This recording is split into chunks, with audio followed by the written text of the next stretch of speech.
Well, howdy ho there, boys and girls, ladies and gentlemen, and things of the Book of Faces, and the interwebs, and the grammars, and the tweeters, and everybody else in the world and stuff. So, rocking and rolling today on the Smurf truck, as you can see. So, what we are doing today is getting ready to put some dead dinosaur juice in this bad thing. Well, actually, I already put the dead dinosaur juice in there and opened it up and made sure that I had enough to get to the, excuse me, a fuel pump. So again, just a quick rundown on this one as far as, because what we're doing right now is going to, for the first time, test the fuel system. So this is the tank and fuel system from Andrew Peterson at Andrew's Tuning and Performance, or F100 Performance, all the same stuff. So tank, sink, tank. This is the Mustang, like the 67 Mustang style tank. So as you can see, that's where it's the fill spouts in the middle of the bed. So we got the dead dinosaur juice in it.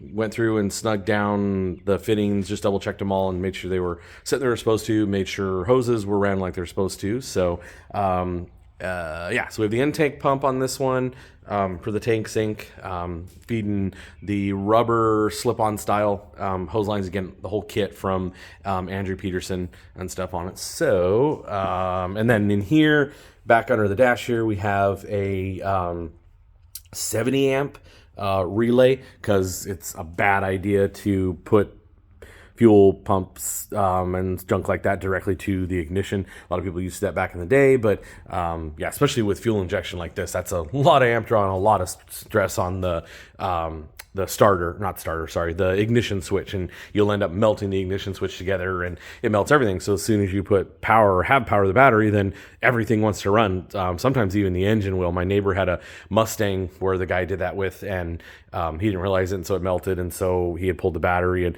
went to put it on, and it all started up, and the car started chugging at him and at the adjacent wall and stuff. So yeah, don't do that. Just run a relay. It's no big deal. It's, you know, they have them all online. Painless and American Auto Wire and Ron Francis and everybody has them. So just check your quality and stuff, because obviously you want a good heavy relay that's going to handle the amp draw and is going to last, all that kind of stuff. But it's right there under the dash. It's just a plug-on style relay, same thing that, you know, all the modern cars use, like the Crown Vic, where all that stuff is right here. You know, the Crown Vic had a fuel pump relay and relay for the compressor and just all that stuff. It's a way better way to do it, because then you can run small little control wires like this, and then you just run your bigger 10 or 12 gauge to your pumps and stuff like that with it. It's really great. It's not really rocket science, even if you don't do it for a living or mess with wiring like I do for a living and stuff. So, but yeah, so Holley system's getting all plugged in and stuff for it. So another kind of downside of this one is this stuff over here.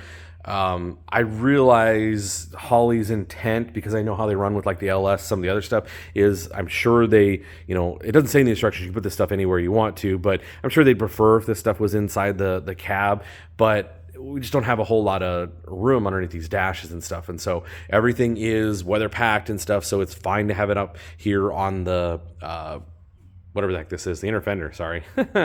Oh yeah, lots of work. I need more of my energy drink.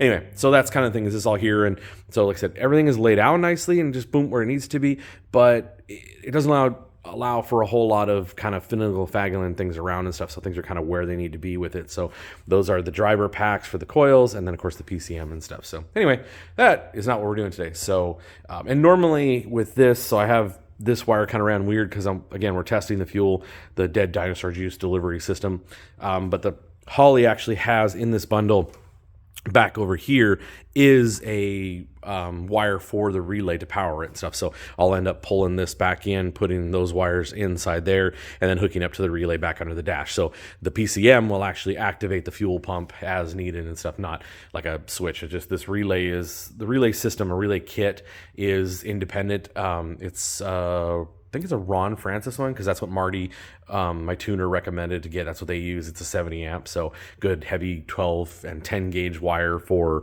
at the fuel pump, and then running over here. It also comes with this cool little relay block. There we go. Or not relay block. Fuse. The fuse block is what it is, but it's an auto reset, so it does get hot and goes click and trips, and then you wait for it to cool. So I do have it tied in doubly, because this is the main fuse for the entire truck. That's the big 70 amp fuse for the American Auto Wire kit for everything on the body and stuff with it. So I wanted to do both so that I could protect the fuel pump and then protect the rest of the wiring and stuff too with it. So right now we've got it bypassed, got power going straight over to that, because that other side of that wire feeds directly over to the power for the fuel pump, and then it's all grounded back there at the pump and stuff with it too. So but yeah, so right now this is the power wire to the relay going to here. So we are going to connect this and then see if we have fuel spraying all over the place. So here we go. There it is. Woo, no fuel right here. I have fuel. I hear fuel. Here's stuff sloshing. Let's see if we have stuff running out here at the tank.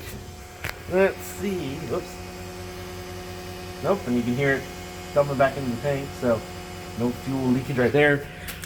Let's check underneath here. So there is the Wix fuel filter and regulator, and sweet. So there's our supply in the top and the return going back to the tank right there. No fuel running out of there, and no fuel running out of there. So and there's the tank. Let's see if we can take a better look at this stuff.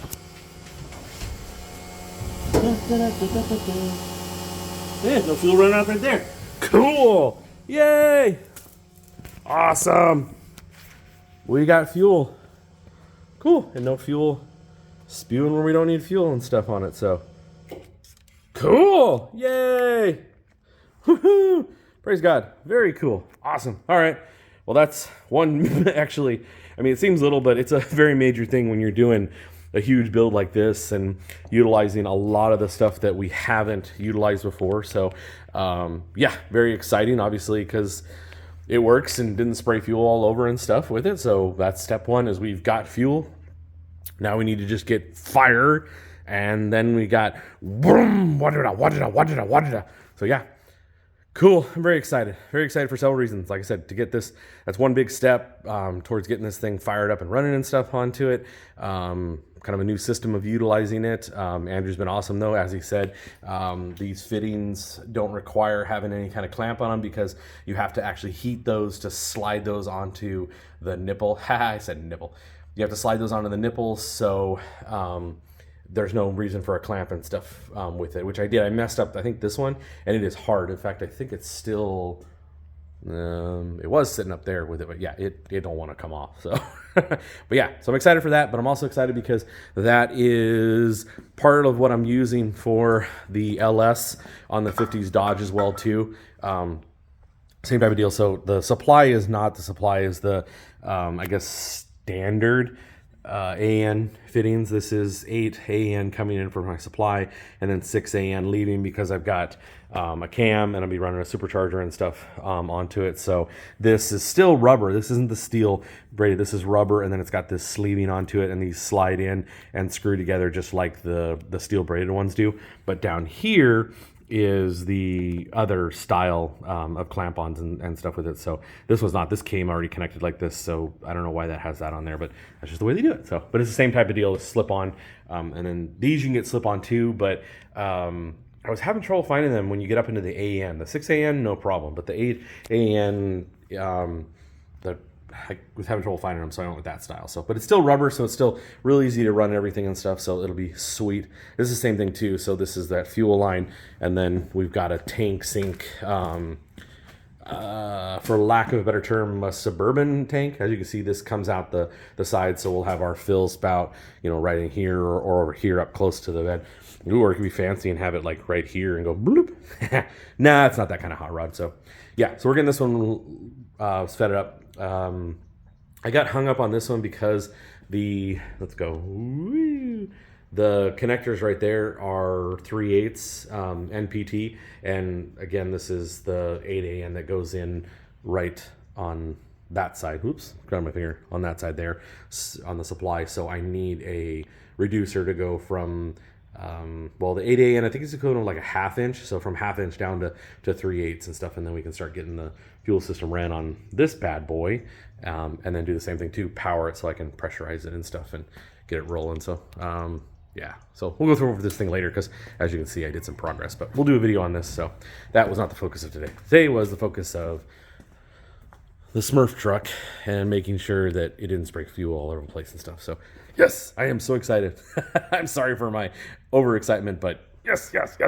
So, all right, later, guys.